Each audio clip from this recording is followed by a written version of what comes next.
वसुदेवसुतं देवं देवं कंसचाणूरमर्दनम् कंसचाणूरमर्दनम् देवकी देवकी परमानन्दम् परमानन्दम् कृष्णं वन्दे कृष्णं जगद्गुरुम् वन्दे जगद्गुरुं श्रीकृष्णं वन्दे कृष्णं वन्दे जगद्गुरुम् जगद्गुरुं श्रीकृष्णं वन्दे वन्दे जगद्गुरुम् जय गुरुं श्रीकृष्ण मूकं जय करोति श्रीकृष्ण वाचालं पङ्गुं लङ्घयते गिरिं यत्कृपातमहं वन्दे परमानन्दमाधवम्.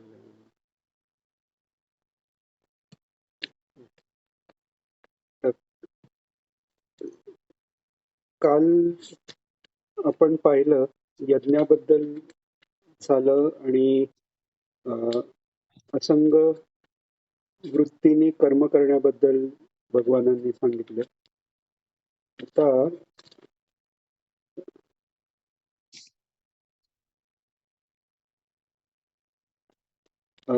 20 झालेले ना मला वाटतंय. हो 21वा घेतला होता 21वा नुसता आपण म्हटला होता हो म्हटलेला आणि अर्थ आपण घेणार होतो. हा तर काल आपण म्हटल्याप्रमाणे 1 मिनिट हा 2 जण अजून ऍड होत आहे. हा तर हा जो 21वा श्लोक आहे हा 21वा श्लोक ही खूप फेमस असलेला असा श्लोक आहे आणि अ, हे हा एक श्लोक आपल्याला म्हणजे व्यवहारातही उपयोगी पडतो किंवा ज्यांची मुलं लहान आहेत त्यांनाही या श्लोकाने उपयोग असा होतो की अ, आपल्यापेक्षा श्रेष्ठ आहेत त्यांना फॉलो करण्याची एक वृत्ती सगळ्यांच्यात असते. जसे मुलंही आपण काय सांगतो हे फॉलो करत नाहीत, आपण कसे वागतो हे फॉलो करतात. आणि हे आपण मोठं झालं तरी आपण कुठे ना कुठेतरी कोणा ना कोणाकडनं तरी काही काही चांगल्या गोष्टी घेत असतो. ते ते जे बोलतात त्याच्यापासून पेक्षाही ते करतात त्याप्रमाणे फॉलो होण्याची शक्यता जास्त राहते. तर इथे भगवान सांगतायत यद्यदाचरती सॉरी ताई तुम्ही घेताय ना? सुचिता ताई घेतायत ना आज? हो हो हा, घ्या हो ताई. हो घेते घेते 21वा म्हणू ना हो. यद्यदाचरति श्रेष्ठस्तत्तदेवेतरो जनः स यत्प्रमाणं कुरुते लोकस्तदनुवर्तते. बरोबर आहे. आता यात म्हणजे ही साधारण मनाची एक स्थिती पण आहे. ते जे बघतं त्याला फॉलो करतात, ऐकतं त्याच्यापेक्षा. म्हणजे एक साधी गोष्ट आहे. आम्ही कधी-कधी आमच्या NLP वर्कशॉपमध्ये वगैरे ती आयडिया वापरतो, की touch your chin, touch your cheek असं करताना टच युअर चिन म्हणून गालाला हात लावल्यावर 99% लोकं गालालाच हात लावतात. आता हे का होतं, की शब्दांपेक्षा ऍक्शनकडे जास्त लक्ष जातं. ही एक स्वाभाविक वृत्ती आहे माणसाची. आपण जर बघितलं तर लहान मुलं आई-वडिलांची एक्सप्रेशन्स लगेच उचलतात. म्हणजे कधी-कधी आपण पाहतो, की सख्खी भावंडं ती दिसायला सारखी नसतात. म्हणजे जे त्यांना ओळखतात त्यांच्यासाठी ती एकदम वेगळे दिसणारी असतात. पण तीच जर भावंडं कुठेतरी अनोळखी ठिकाणी एकत्र गेलेली असली, तर तुम्ही दोघं भाऊ आहेत का? असं त्यांना विचारलं जातं. कारण त्यांच्यात कुठे ना कुठेतरी एक लहानपणापासून जे ते बघत गेलेत, त्याप्रमाणे त्यांचे हावभाव किंवा काही बोलण्याच्या लकबी होतात. तर थोडक्यात सांगायचं म्हणजे भगवान आपल्या एक कोणत्याही जीवाची एक अ, सहज म्हणजे एक सहज जी स्वभाव आहे फॉलो करण्याचा, अनुकरण करण्याचा, ते तो सांगतायत, की तुम्ही जे सांगाल विश्वासच ठेवणार नाहीत लोकं जर तुम्ही सांगतायत एक आणि करतायत दुसरं. रामकृष्ण परमहंसांनी एक गोष्ट सांगितलेली, की एकदा म्हणे एक साधू महाराज होते आणि त्यांच्याकडे येणारं कुटुंब त्यांनी आपल्या मुलाला तिथे आणलं आणि त्यांना त्या मुलाला विषमत ज्वर वगैरे होता त्यामुळे त्याला दही खायचं नाही असं त्याला वैद्यांनी सांगितलं आणि तरी तो दही खायचा. तर त्या मुलाचीही त्या सत्पुरुषावर श्रद्धा म्हणून ते दोघेही त्या मुलाला घेऊन तिथे जातात आणि हे सांगतात, की हा असा-असा दही खातो, तुम्ही जरा याला काहीतरी सांगा. तर ते म्हणतात, "तुम्ही उद्या या." मग ते दुसऱ्या दिवशी येतात आणि मग ते त्याला सांगतात, "दही कसं वाईट आहे, हे वाईट आहे, कसं वाईट आहे." तर मग हे शिष्य म्हणतात, "महाराज हे तुम्ही काल का नाही सांगितलंत? काल पण पण हेच सांगितलं असतं तरी त्यांनी ऐकलं असतं."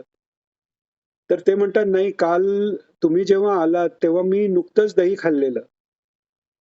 त्यामुळे मी दही खाल्लंय तेव्हा मी दुसऱ्या कोणाला दही खाऊ नको सांगणं हे योग्य नाही." हं. म्हणून ते दुसऱ्या दिवशी बोलवतात. तर म्हणजे या गोष्टीचं जर मॉरल आपण घेतलं तर जे आपण वागतो तेच समोरचा ला अ, आपली आयडेंटिटी म्हणून लक्षात येते. आपण काय विचार करतो त्याच्यापेक्षा आपण जे वागतो ते आपण समोरच्यासाठी आपण असतो. समोरच्या मनात ती आपली आयडेंटिटी तयार होते.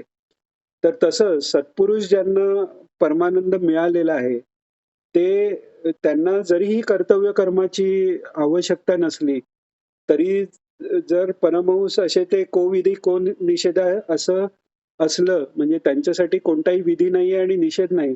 तरी पण ते त्याप्रमाणे जर वागले, तर लोकांचा बुद्धिभेद होण्याची शक्यता असते. म्हणून तीही लोकं बऱ्याचदा कर्म चालू ठेवतात. याचा अर्थ असा नाही, की एखादा सत्पुरुष अ, अ, कर्मातीत आहे म्हणून त्यांनी बालोन्मत्त पिशाच्य वृत्तीही ते धरू शकतात. पण त्यांनी लोकसंग्रहात फक्त अगदी जे गाढ भक्त आहेत, श्रद्धा आहेत, त्यांचं कल्याण होऊ शकतं. बरेचसे त्यांचं "अरे, हे काय? अरे, हे असून असं चिली मोडतायत." असा विचार करून गजानन महाराजांसारख्या श्रेष्ठ लोकांपासून वंचित झालेली पण लोकं मंदमती असू शकतात. तर त्यामुळे भगवान इथे काय सांगतायत, की जे परमहंस आहेत त्यांचं तर ठीक आहे. पण जरी ज्ञानी जरी असले, तरी लोकांचा बुद्धिभेद होऊ नये म्हणून ते लोकं आचरण त्याप्रमाणे ठेवतात. यद्यद आचरती श्रेष्ठस्तत्तद देवेतरो जना. आता देवेतरो जना म्हणजे देवस्थितीला प्राप्त झालेले आहे. ते तसं आचरण ठेवतील किंवा नाही ठेवतील हे त्या माणसाच्या प्रारब्धाप्रमाणे अगदी जे सत्पुरुष या लेव्हलला मुक्तीच्याही पलीकडे जे गेलेले आहेत, ते त्यांचं बघतील. पण अ, तसंही असलं तरी त्याही लोकांनी जर धर्माप्रमाणे आचरण केलं, तर ते उदाहरण लोकांना मिळणारच आहे, असं भगवान सांगतायत. तर श्रेष्ठ पुरुष जसे आचरण करतात, ते प्रमाण म्हणून त्याप्रमाणे बाकी लोकं वागतात. हा या श्लोकाचा अर्थ झाला. आता 22वा. हां. न मे पार्थास्ति कर्तव्यं त्रिषु लोकेषु किंचन नानवाप्तमवाप्तव्यं वर्त एव च कर्मणि. म्हणजे आता पूर्वी आता एका श्लोकात म्हणजे भगवान जनकाचं उदाहरण देतात. जनकादयाः म्हणून ते म्हणतात. म्हणजे जनकासारखे राजर्षी त्यांनीही कर्ममार्गाचा अवलंब केलेला आहे. तर कदाचित अ, अर्जुन असाही विचार करू शकतो, की ठीक आहे त्यांना मुक्ती मिळवायची होती. त्या दृष्टीने त्यांनी तो प्रयत्न केलेला आहे. अ, मला जर मुक्ती नको असेल, तर मला त्यांना त्रास द्यायचा नाही. मला मुक्तीही नको, असा कदाचित वेडा विचार अर्जुनाच्या मनात आला तर. किंवा अ, त्यांनीही ते कर्म केलंय, ते मुक्तीची इच्छा ठेवून केलंय, असा काही जर विचार त्याच्या मनात आला, तर त्याच्यासाठी त्याच्यापेक्षाही एक स्ट्राँग उदाहरण आपल्याला द्यायला पाहिजे. म्हणून भगवान इथे स्वतःचं भगवतत्व हे अर्जुनासमोर ठेवतायत आणि भगवान आता त्यांना सांगतायत, की "हे पार्था, मला या तिन्ही लोकात म्हणजे सकल ब्रह्मांडात किंवा विश्वात काही आप्तव्य म्हणजे मिळावं असं किंवा काही करावं असं, असं काहीच नाहीये. आणि तसंही असलं तरी मी काय करतो ते पुढच्या तर तरीही मी त्या कर्माचा मार्ग सोडलेला नाहीये. मी कर्म करतोच आहे.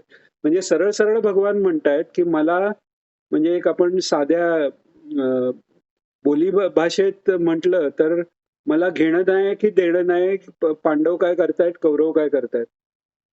तरीही मी इथे येऊन पांडवांना युद्ध तू पांडवापैकी असताना तुला युद्ध करायचं नाही, तरी मी तुलाही कन्व्हिन्स करतोय. हे पण भगवान सांगतायत, की मला काही तुम्ही जिंकावं, हारावं, काय झालं याच्याशी मला काही घेणं-देणं नसतानाही मी कर्म करतोय. कारण त्याचंही कारण भगवान पुढे सांगतायत, की धर्मरक्षणाचं कार्य हे श्रेष्ठ जनांकडनं नाही होणार तर मग कोण करणार? आणि जर धर्मच जर घडला नाही, तर एकोहम बहुश्याम हे भगवंताचं जे पहिला जो वृत्ती निर्माण झाली, ती वेगवेगळ्या रूपाने आपलाच अनुभव आपण घ्यावा या आनंद प्राप्तीसाठी झालेली आहे. तिथपर्यंत ती रूपं पोचणार कधी? तर त्यामुळे धर्म हा सगळ्यात श्रेष्ठ मानला गेलेला आहे. म्हणून अ, मलाही काही कर्तव्य नसतानाही मी कर्माचं आचरण करतो, असे भगवान म्हणतात. आता 23वा. यदि ह्यन्न वर्तेयै जातु कर्मण्यतन्द्रितः मम वर्त्मानुवर्तन्ते मनुष्याः पार्थ सर्वशः. आता आपण व्यवहारातही बघतो जे प्रसिद्ध पुरुष असतात. म्हणजे समजा काही सेलिब्रिटी स्टार असतील किंवा राजकारणातले काही लोक असतील, तर त्यांचं एखादं वाक्य घेऊन पण मोठा-मोठा बोबाटा, गवगवा सगळ्याच्या न्यूज तयार होतात. का तयार होतात? कारण सगळेजण त्या नेता कसा वागतोय म्हणजे आपण असं म्हणतो ना, की आपल्या हाताखालची लोकं कशी वागतायत इकडे आपल्याकडे लक्ष असतं. पण उलट हाताखालची माणसं लोकं भरपूर आहेत आणि ज्याच्या हाताखाली आहे तो एकटा आहे. त्यामुळे सर्वात जास्त डोळे जर लोकांचे कोणाकडे लागलेले असतात, ते त्या सर्व लोकांच्या नेत्याकडे असतात. मग तो नेता ऑफिसमधला बॉस असो, घरातला कर्ता पुरुष असो, जे काही असो. की राष्ट्राचा हे किंवा विश्वाचं कल्याण करणारे संत असतात. तर त्यामुळे त्यांच्या लहान-मोठ्या सगळ्या हालचाली, लहान-मोठे सगळी वक्तव्य ते कोणाशी कसे वागले, याला प्रत्येक जण इव्हॅल्युएट करत असतो, त्याची परीक्षा करत असतो. एक साधं एक्झाम्पल आहे परीक्षित राजा भागवतातलं उदाहरण आहे. परीक्षित राजा ज्याचा जन्मच शक्य झालाय कारण कृष्णांनी त्यांना वाचवलंय आणि भगवान श्रीकृष्ण त्यांच्या स्वतःच्या सुदर्शन चक्र सहित स्वतः त्या गर्भात उत्तरेच्या प्रविष्ट झालेले आहेत आणि स्वतः त्या गर्भात उतरून त्यांनी परीक्षिताचं रक्षण केलेलं आहे. आता त्या परीक्षिताचं एक खरं नाव आहे विष्णुरात आणि दुसरं नाव परीक्षित. परीक्षित म्हणजे परीक्षण करणारा. म्हणजे तो सतत तो ज्या विष्णू रूपाला पाहत होता, ते जन्म झाल्यावर ते कुठे दिसेना म्हणून परीक्षित असा इकडे-तिकडे पाहायला लागला. म्हणून एक विष्णुरात म्हणजे विष्णू बरोबर एकाच ठिकाणी रथ असलेला म्हणून तो विष्णुरात आणि विष्णू कुठे गेले हे पाहणारा तो परीक्षित. इतका भाग्यवान तो आणि पुन्हा अभिमन्यूचा पुत्र जो कृष्णाचा लाडका भाचा, अर्जुनाचा नातू, सुभद्रेचा नातू या सगळ्याही असा जो जो श्रेष्ठ परीक्षित आहे आणि सगळ्या कुरुवंशाचा जो एकमेव आधार शिल्लक आहे, एकच कुरुवंश शिल्लक आहे, असा तो परीक्षित राजा. त्याला जेव्हा तो शाप होतो आणि तक्षक 7 दिवसांनी दंश करणार हे सांगितलं जातं. तेव्हा त्याची तयारी झालेली आहे संसार सोडण्याची. तिथल्या तिथे सगळं सोडून तो गंगेच्या किनारी जातो आणि त्याची तयारी इतकी मोठी, योग्यता इतकी मोठी, की जे शुकाचार्य महाराज की त्यांचं वैराग्य असं म्हणतात, की त्यांचे वडील जे अवतार विष्णूचा वेदव्यास त्यांच्यापेक्षाही मोठं वैराग्य शुकाचार्य महाराजांचं आहे. त्यांच्याबद्दल असं सांगतात, की या जगाच्या मायेत येऊ नये म्हणून ते मातेच्या गर्भातनं 12 वर्ष बाहेरच आले नाहीत.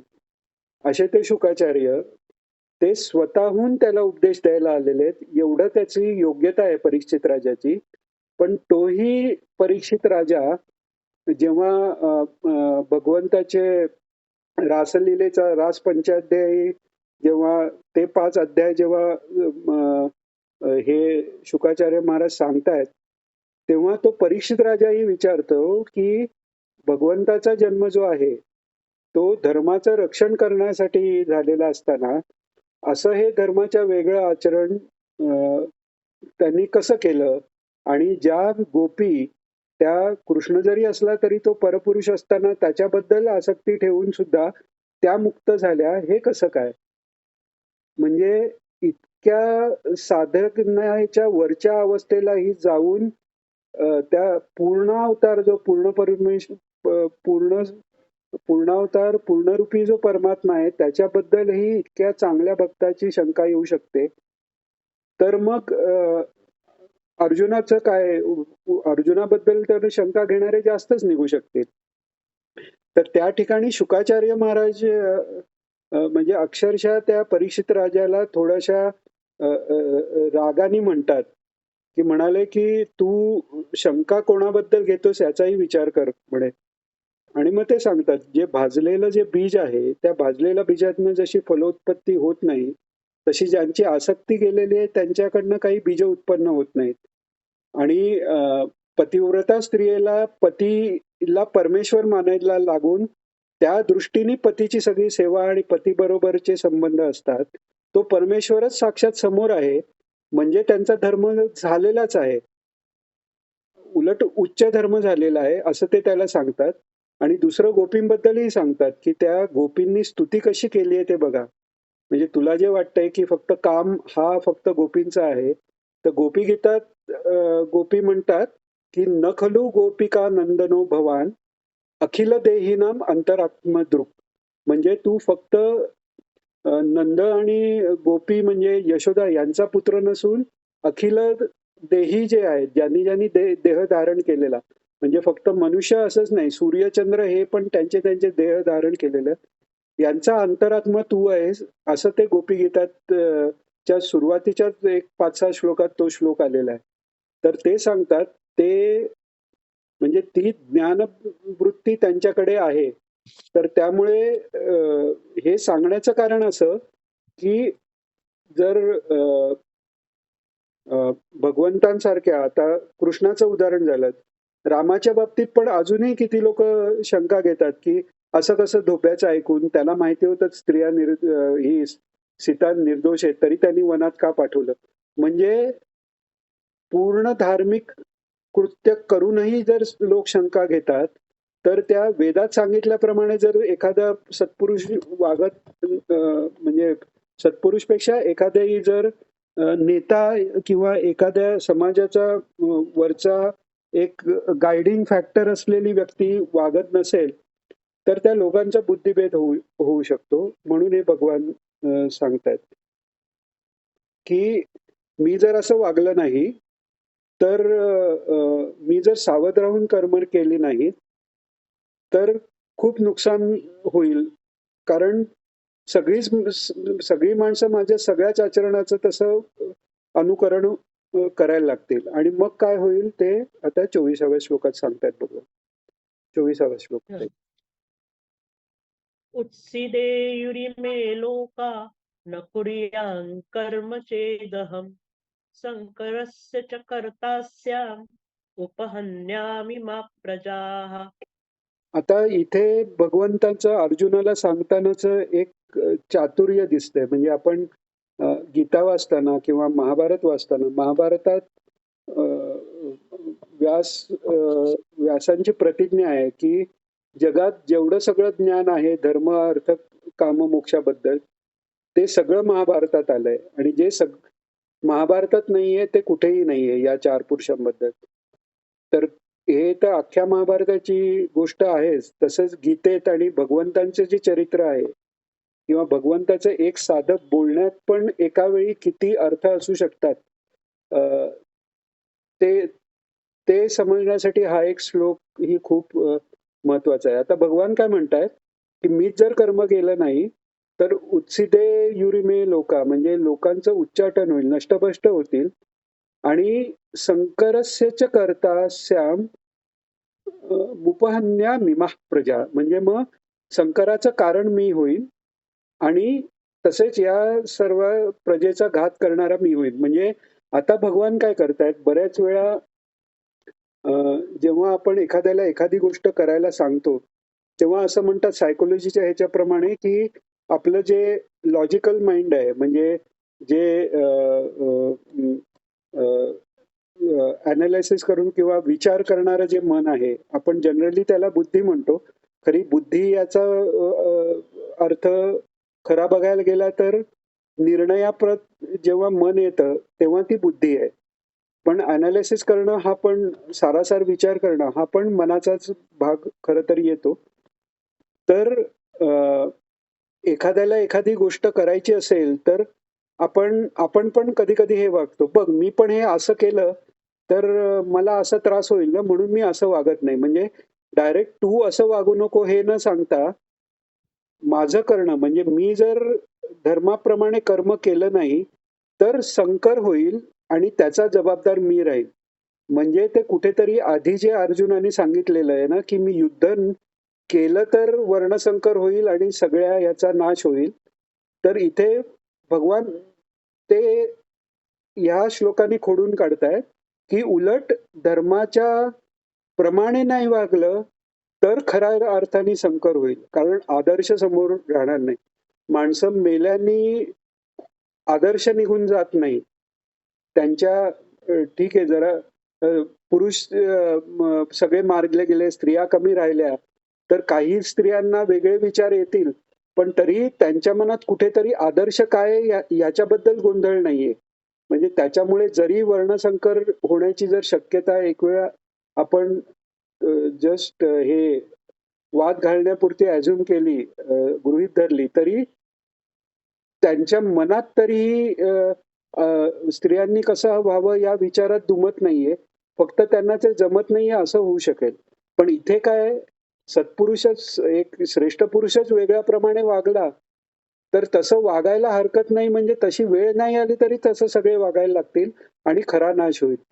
हे याला म्हणतात एखाद्या गोष्टीचा जो कॉन्टेक्स्ट आहे, जो संदर्भ आहे, तो बदलला, तर त्याच्याबद्दलच्या भावना विरुद्ध हे करू शकतात. याला एका म्हणजे सायकॉलॉजिकल याच्यामध्ये रिफ्रेमिंग असं म्हटलंय. म्हणजे उदाहरणार्थ एखाद्याला ठार मारणं हे चांगलं आहे की नाही? तर आपण म्हणणार नाहीये. मग म्हटलं मग पण तो अन्यायी शत्रू समोरून आलेला असेल, तर आपण लगेच म्हणतो ते चांगलं आहे. तर तसं इथे भगवंतानी तो संदर्भच इतका बदलून टाकला, की अर्जुनाला डायरेक्टलीही न सांगता त्याच्या मनात हे त्यांनी अंतर्मनापर्यंत पोहोचवलं, की धर्माप्रमाणे न वागून जेवढा संकर होईल, त्याच्यापेक्षा कितीतरी वाईट संकर आणि कितीतरी पाप जास्त तुला लागणार आहे धर्माप्रमाणे न न वागून. त्यामुळे तू धर्माप्रमाणे वाग हे आपोआप त्याच्या लॉजिकल माइंड पर्यंत न पोचता अंतर्मनाला भगवान पोचवतायत.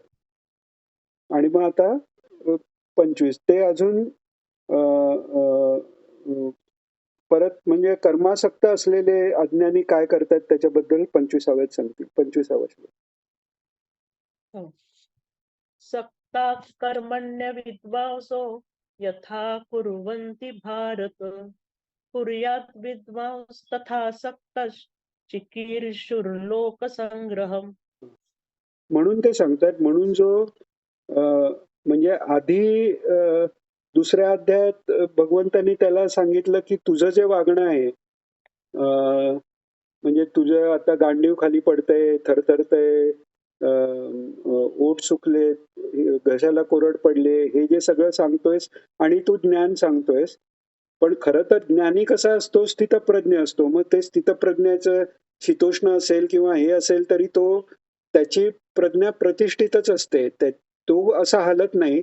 यांनी त्यांनी पहिल्यांदा जाणीव करून दिली अर्जुनाला की तू आता ज्ञानाच्या गोष्टी बोलत असलास तरी तू अज्ञानाच्या अवस्थेत गोंधळलेल्या अवस्थेत आहे. हे अर्जुनाला लक्षात आल्यावर तो उपदेशाला तयार झाला. आता ह्या उपदेशाने ज्ञानाच्या साईडला अर्जुन येत चाललेला आहे. ऑलरेडी आलेला आहे. त्याला कुठेतरी एक कन्व्हिन्स झालेला आहे. त्यामुळे मग तो ज्ञानी अ, मग त्याचा प्रश्न काय झाला, की ठीक आहे मी ज्ञानाच्या बाजूला आलो. मग मी कर्म का करायचं? तर मग त्याची तो ज्या स्टेजला आहे त्यापासून पूर्ण ज्ञानी असलेल्या स्टेजपर्यंत सगळ्या पर्यंत कर्माची आवश्यकता ही सांगितली, की अर्जुनाचा ही शंका कोणत्याही स्टेजला परत येणार नाही, हे भगवान इथे याची खात्री करून ठेवतायत. म्हणून ते आता इथे सांगतायत, की जशी आसक्त मनुष्य ज्या तन्मयतेने, इंटेन्सिटीने त्याची कर्म करतो, की एखादी गोष्ट मिळायलाच पाहिजे म्हणून किती तो श्रम करतोय किंवा त्यात जी त्याची लगाव आहे, तसा वरकरणी तितक्याच इंटेन्सिटीने हा ज्ञानी माणूस कर्म करतो, पण ते कर्म करताना तो त्यात अडकलेला नसतो. आणि हे सगळं तो लोकसंग्रहाकरता करतो. लोकसंग्रह याचा अर्थ काही काही लोक चुकीचा घेतात, की पॉप्युलॅरिटी मिळवण्याकरता. लोकसंग्रह याचा अर्थ आहे, की लोकांची बुद्धी सद्गृहीत म्हणजे चांगलं ती घेणारी व्हावी याच्यासाठी प्रयत्न करणं हे लोकसंग्रह झालं. म्हणून लोकसंग्रहाकरता तो वरून तसाच राहतो. आणि नाहीतर मग वनात जाऊन तपश्चर्या करून एखाद्याने सोडलं तर एखादा जो पूर्ण सगळ्या गोंधळात सापडलेला आहे, हजार त्यांनी लफडी स्वतः मागे लाभून दिलेले आहेत, तो म्हणू शकतो ना, या 1000 गोष्टी करून शांत राहून दाखवा तर तुम्ही खरे. एका वनात बसून काय कोणी शांत राहील? आता याला वनात ठेवल्यावर तो शांत राहणार नाहीये ही गोष्ट वेगळी, पण असं ऑब्जेक्शन घेऊ शकतो. म्हणून हे सांगतायत, की त्यांनीही इतक्या चांगल्या पद्धतीने कर्म करून दाखवलं आणि हीच लोक चांगली पद्धतीने कर्म करू शकतात, जे कशात आसक्त झालेले नाहीयेत. तर म्हणून ते सांगतात, की अ, अ, फक्त हे दाखवण्यापुरतं नाही, तर कर्म योग्य कशा पद्धतीने करावी, की ती केल्यामुळे एखादं कर्म चांगलं नाही झालं तरी आपण अरे त्यात हे करायला पाहिजे होतं, ते करायला पाहिजे होतं, हे विचार येतात. त्यामुळे जर चांगलं कर्म कोण चांगल्या पद्धतीने शिकवू शकेल तर ते पण हे अनासक्त ज्ञानी महात्मा आहे. म्हणून लोकांकरता म्हणून तो ती कर्म करून दाखवतो. जसं नाथ महाराजांचं उदाहरण आहे. संसार त्यांनी करून दाखवला, की गृहस्थाश्रम करून सुद्धा परमार्थ कसा राहू शकतो. इतका की परमेश्वर पण तुमच्याकडे कामाला येऊ शकतो. जनक राजांनी दाखवलं. तेच भगवान अर्जुनाकडनं अपेक्षा ठेवून ते सांगतायत, की आसक्ती नसलेल्या विद्वानानेही आसक्ती असलेल्या माणसासारखीच सगळी कर्म करावी. फक्त मनात आसक्ती त्यांच्या नाहीच आहे. हा तो मुख्य फरक आहे. पुढे आणि याचं कारण काय? मगाशी आपण थोडंसं पाहिलं. तेच कारण आता इथे भगवान सांगतायत. 26वा श्लोक. न बुद्धिभेदे जनयेत् अज्ञानां कर्मसङ्गिनां जोषयेत् सर्वकर्माणि विद्वान् युक्तः समाचरन्. म्हणजे अज्ञानी लोक जे कर्मात आसक्त आहेत अं, किंवा ज्यांचा रजोगुण अजून आहे, जे रजो आणि तमोगुणाचं ज्यांच्यात अजून प्राबल्य आहे, ती लोक कर्मामध्ये वेदोक्त कर्म न करता दुसऱ्या कर्माकडे जाणं ही स्वाभाविक वृत्ती होते. जेव्हा मला पाहिजे पाहिजे असं होतं आणि इतरांपेक्षा मी वेगळा आहे ही भावना जशी दृढ होते, तसं मला पाहिजे ही भावना स्वार्थ वाढत जातो. म्हणून त्यांच्यासमोर एक उदाहरण ठेवायला आणि शास्त्रविहित कर्माकडे ते लागायला, की ह्यांना जो आनंद मिळालेला आहे पूर्ण, तो शास्त्रविहित कर्म केल्यामुळे त्यातपर्यंत पोहोचू शकले. हे दृढ व्हायला आणि बुद्धिभ्रम त्यांचा होऊ नये, की ज्ञानी माणसं तर कसंही वागतात म्हणून मी पण वागतो. म्हणून तू कर्म करणं आवश्यक आहे आणि तशीच कर्म त्या लोकांकडनं करवून घेणंही आवश्यक आहे. जसं समर्थांनी सांगितलंय, की सत्कर्मयोगे वय घालवावे आणि मग सर्वामुखी मंगल बोलवावे. म्हणजे सत्कर्म आपण करत करत वय घालवावे म्हणजे आपला तो स्थायी भाव व्हायला पाहिजे आणि तो स्थायी भाव झाल्यावर जेव्हा आपण दुसऱ्यांना सांगतो, तेव्हा ते इफेक्टिव्ह होतं. तुमच्या आमच्या सांगण्याने कोण ज्ञानी नाही होणार. पण त्यांनी सांगण्याने ज्ञानी होतं, कारण त्यांचं सांगणं आणि त्यांचं आचरण हे एकरूप झालेलं आहे. आता जे आपण करतोय ती एक कीर्तन भक्तीचा भाग आहे, की कधी ना कधी याचा परत-परत विचार करून आपण भगवंताचा विचार करतोय आणि एकमेकांना सांगताना आपल्याला ते स्मरण होतंय, सगळ्यांना मिळून एकत्र जे स्मरण होतंय, त्यांनी भगवंताचा म्हणजे जिथे-जिथे हरिकथा तिथे तो हरी असतोच. हरीचे भक्त हनुमंत असतात आणि ते आपले दोष दूर करतात. या भावनेने आपण डिस्कस करतोय. पण जेव्हा सत्पुरुष सांगतात, तेव्हा ही फक्त परोक्ष ज्ञान न जाता ते अपरोक्ष ज्ञान होण्यासाठीचे गुण पण आपल्याला मिळू शकतात, कारण त्यांचं आचरण आपण तसं पाहू शकतो. आणि आता मग पुढचा श्लोक भगवान सांगतात. म्हणजे हे पुरुष कर्म करतानाही अलिप्त कसे राहतात, हे कळण्यासाठी एक पुढचा श्लोक भगवंत सांगतायत, 27वा श्लोक. हं. प्रकृते क्रियमाणानि गुणैः कर्माणि सर्वशः अहंकार विमूढात्मा कर्ताहमिति मन्यते. बरोबर. तर एक साधी गोष्ट अशी आहे, की अ, बुद्धी, मन, आपण म्हणतो माझी बुद्धी, माझी मुलं, अ, माझा अ, माझा हात, माझा पाय, जे जे माझं म्हणतो ते मी नाहीये ना. मी बुद्धी असं आपण कधी म्हणतच नाही. माझी बुद्धी हेच म्हणतो, म्हणजे माझ्या बुद्धीला पाहणारा असा मी त्याच्यापेक्षा वेगळा आहे, ही कुठेतरी आत आपल्या प्रत्येकाकडे जाणीव आहे. पण कर्म करताना, सगळं करताना अ, जो तो अ, अंतरात्मा आहे, किंवा ज्याच्यावर हे सगळे मन, बुद्धी, अहंकार ज्याच्यावर अधिष्ठित अध्यास रूपाने आलेले आहेत, भ्रमरूपाने आलेले आहेत, त्यांनी अध्यास झालेला जीवात्मा जेव्हा अ, त्या गोष्टीत आपला अहंकार, स्वतःची आयडेंटिटी किंवा स्वतःचं स्वत्व त्या गोष्टीत पाहायला लागतो, तर त्यालाच मायेत अडकणं म्हणतात, किंवा त्यालाच कर्मात आसक्त होणं म्हणतात. आपल्या देहाशी, आपल्या मनाशी, आपल्या बुद्धीशी आसक्त झाल्यामुळे आपण बाहेरच्या विषयांशी आसक्त होतो. तर त्यामुळे मूळ जी आसक्ती आहे, ती आसक्ती, आसक्त म्हणजे येऊन चिकटणं थोडक्यात. तर कशाला आपण सक्त होतोय? तर जे आपलं रूप नाही, आपण चिकटणार, आपण सोडून दुसऱ्यालाच चिकटणार. स्वतःबद्दल आसक्त व्हावंच लागत नाही, कारण ते आपलं मूळ रूप आहे. तर तसे हे जे ज्ञानी महात्मे असतात, त्यांना त्यांना हा भ्रम नाहीये. ही बुद्धी, हा मन, म्हणजे त्यांची बुद्धी ते ते विचार करते, त्यांचं मन ते ते विचार करतं. शरीराने कार्य होतात. जनार्दन स्वामीचं उदाहरण सांगतात. ते सरदार होते, ते लढाईवर जाऊन लढाई करून तिथूनही ते परत यायचे. आता एकदा जनार्दन स्वामी नसताना का ते जनार्दन स्वामीची समाधी लागलेली आणि तेव्हा काहीतरी आक्रमण झालं, तर एकनाथ महाराज स्वतःही जाऊन लढून आलेले आहेत, असं त्यांच्या चरित्रात उदाहरण आहे. म्हणजे सांगायची गोष्ट म्हणजे त्यांचं शरीर, मन, बुद्धी, तेव्हा बुद्धीही हे विचार करणार, की हा हात आता मी ही तलवार अशी फिरवणार आहे, अशी फिरवणार आहे, आणि ते त्याची मान कापणार आहे.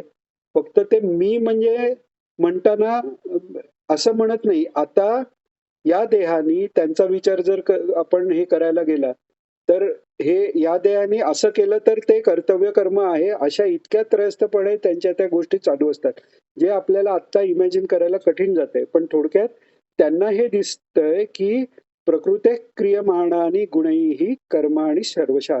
म्हणजे अ, जेव्हा ती पहिली लहर निर्माण झाली, एकोहम बहुश्याम, तर सर्वांना पहिल्यांदा तयार झालं ते महत्तत्व. महत्तत्व म्हणजे ते त्या अ, आत्मस्वरूपाशी सर्वात जवळ असणारी जी गोष्ट, ते महत्तत्व एक ईश्वरत्व या रूपाने आपण सगळे त्यांना बघतो, की जिथे अजूनही म्हणजे अ, अजूनही तिथे मायेचे त्रिगुण निर्माण झालेले नाहीयेत. पण एक ते होण्यासाठी जी वेव लागते ती तयार झाली, जे आपण परमेश्वर म्हणतो.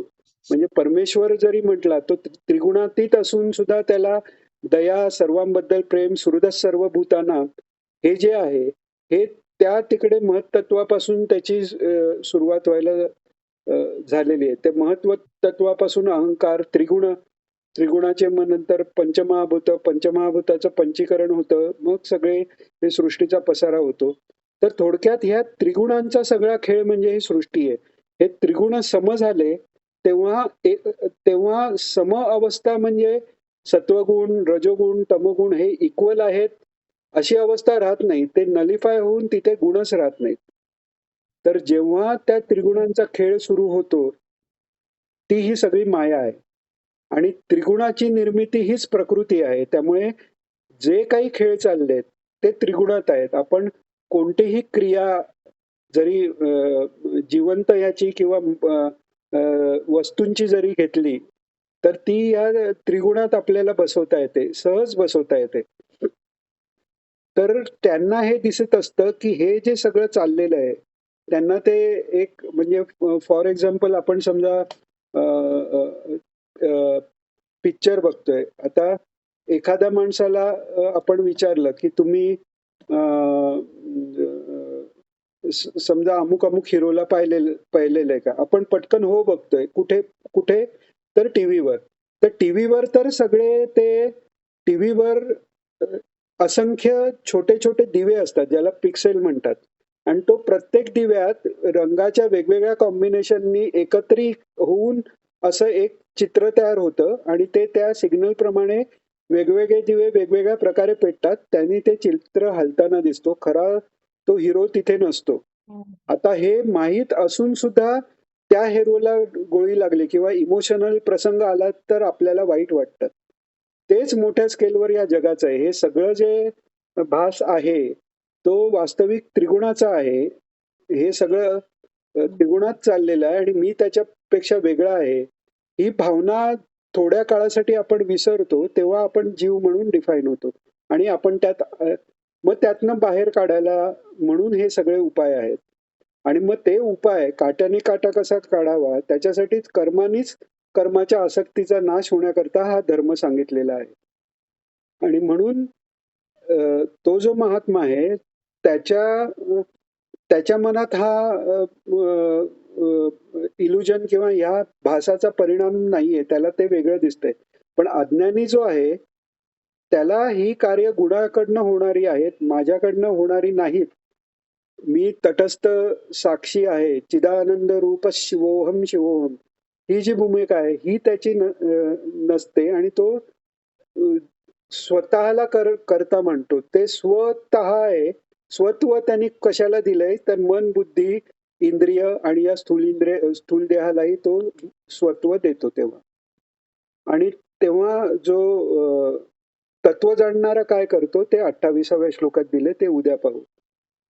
प्रार्थना घेऊ, वेळ झालेली आहे. योगेशं सच्चिदानंदं वासुदेवं व्रजप्रियं संस्थापकं वीरं कृष्णं वन्दे जगद्गुरुं. श्रीकृष्णं वन्दे जगद्गुरुं. श्रीकृष्णं वन्दे जगद्गुरुं. जय श्रीकृष्ण.